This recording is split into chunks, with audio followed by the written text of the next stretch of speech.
what do you like about lithium? Aren't we expecting oversupply in that market? Yeah, well, that's what's priced in. So, we had another upgrade from Pilbara Mines today saying they've got an upgrade. They're absolutely printing cash at the moment, almost, a third of their market share in cash. Most analysts have got the lithium price coming down on the back of more supply, but it's really, really hard to get lithium, particularly, brine-based lithium to market.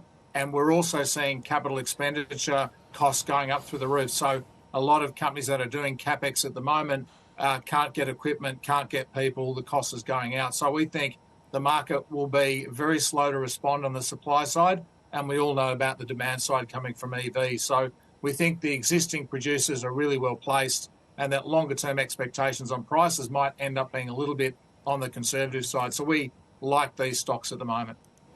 Really quickly, Martin, and this is a conversation we continually have every time that you're on, and every time anyone from Shores is on as well. You guys are fading iron ore right now, but the question, and iron ore stocks in particular, the question I have to ask you is, right now iron ore is at $100 a tonne, and if you look at the Rio Tinto's share price, you look at Fortescue's, BHP's, they're still looking relatively toppy. So what happens if China turns on the tap? Could we see, if we were to see iron ore, say, going up to like 120, 130, 140, some, wild speculation, do you think that we see the requisite movement in these iron ore majors as well? Yeah, absolutely. I think most people have sub $100 iron ore in their model. I think even the Australian government is using sort of 70 or 80 bucks in their budgeting. And you can look at the futures market, Will, which is pointing, down towards 80, and maybe even longer term, maybe even lower than that, because the production cost is 15 or 20. So there's this view that as China becomes mature in terms of its steel consumption and Brazil ramps up, etc., that we're going to have longer term decline.